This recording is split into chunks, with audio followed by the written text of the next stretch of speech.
शासन में बालू खनन करने वाले लोग आज भाजपा शासन में भी अपना वर्चस्व बनाए हुए हैं। जालौन में खनन माफियाओं को किसी का भी खौफ नहीं रह गया और वो खनिज विभाग व जिला प्रशासन के अधिकारियों के साथ मिलकर बेतवा नदी की धारा को रोककर नदी से ही खनन करने में जुटे हैं।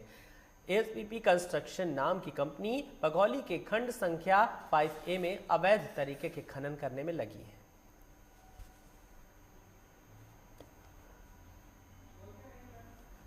तो बेतवा नदी में हो रहा अवैध खनन का काला कारोबार और लगातार जो खनन माफिया हैं उनके हौसले लगातार बुलंद नजर आ रहे हैं, लेकिन जो शासन की प्रशासन की मिली भगत के बगैर आखिर कैसे हो सकता है ये काम। बार बार कार्रवाई की जाती है, कई गिरफ्तारियां भी होती हैं, दावे किए जाते हैं, लेकिन तस्वीर जो है वो बेतवा नदी के किनारे किनारे की जो बेल्ट है उस पर अवैध खनन का कारोबार धड़ल्ले से फल फूल रहा है। जालौन की ये तस्वीर बताने के लिए काफी है। तो बेतवा नदी में हो रहा अवैध खनन।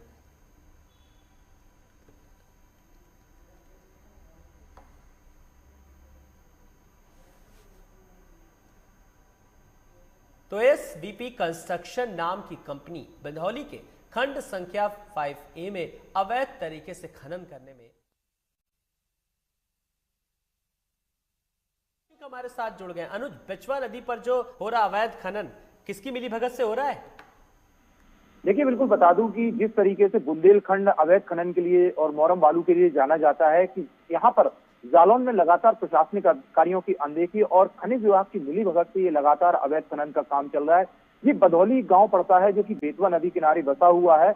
यहाँ पर खंड संख्या 5A है जो कि एसबीपी एक कंपनी है, उसमें लगातार यहाँ के जो ठेकेदार हैं यहाँ के खनिज विभाग के अधिकारियों के साथ मिलीभगत करते हुए लगातार अवैध खनन का कारोबार करने में लगे हुए हैं।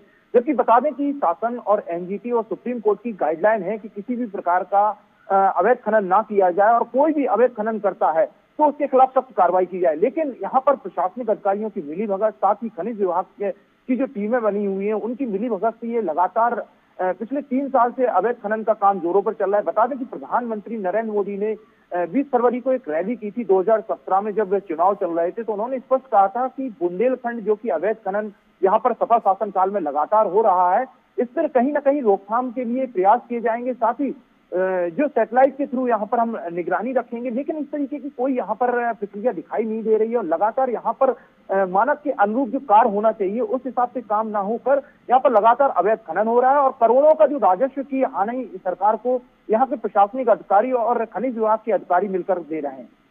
चलिए, बहुत बहुत शुक्रिया इस तमाम जानकारी के लिए। तो हमारे साथ हमारे संवाददाता जुड़े थे जो कि बता रहे थे कि फिलहाल किस तरीके से लगातार कार्रवाई की जा रही। खबरों में आगे बढ़ेंगे।